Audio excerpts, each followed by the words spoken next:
With Honkai Star Rail coming this April 26th and not on March 7th, some of you who haven't played Honkai Impact 3rd might peg the question. Should you play Honkai Impact before starting Honkai Star Rail? My short and honest answer to that is a no. You don't need to play Honkai Impact, for Hoyoverse tend to make games that reference one another, but not directly or heavily affect one or the other in terms of its story. However, if you are interested in playing Honkai Impact 3rd, this video will explain what Honkai Impact has to offer. I will try to keep it simple while not giving away too much spoilers or its in-game contents during my explanation, so you can enjoy the game yourself to the fullest as much as possible. Honkai was first released in 2016 for the CN server, and in 2017 for global, so it has nothing short in terms of its story and lore. And no cap, it is very jammed-packed. Other than the gacha aspects of collecting desirable units and fast combat gaming playstyle, the story is what stood out the most for me personally. Most of its narrative is somewhat in the form of a visual novel-like presentation. While you do get full background arts in story at times, the characters however gets the in-game model. If you played Genshin before, which you likely might have, it is similar to that narrative presentation with the slight difference of having a skip option. Yes, a skip option. The auto-play option is also available. However, the downside to the auto-play option, it will not progress the next dialogue if a speech option is presented to you. The player would have to select one of the speech options to progress further. In terms of this speech selecting mechanic, nothing drastic happens in the story regardless of what response you chose.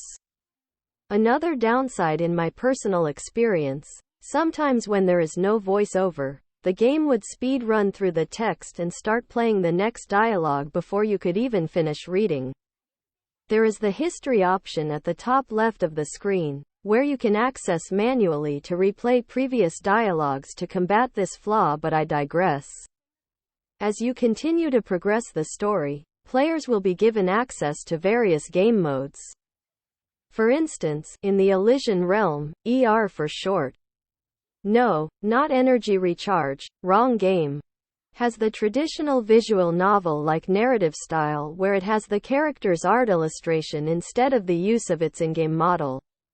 The Elysian Realm arc has 3 chapters, but the downside to one of the chapters is a certain character is missing voice lines due to the voice actor's busy schedule IRL.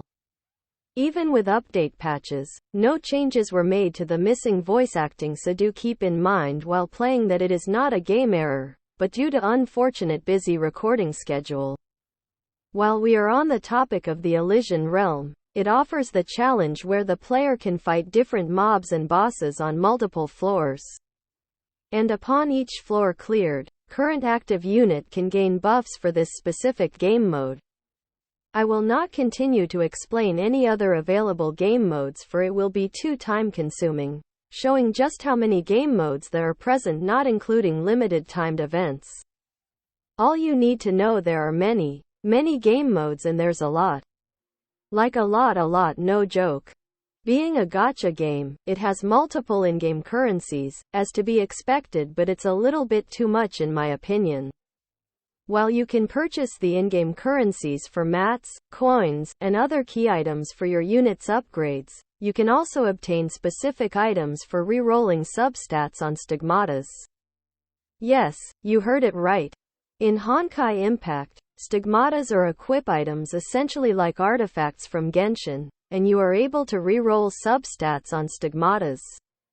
Getting unit dupes can increase the rank, power scaling, and unlock additional buffs.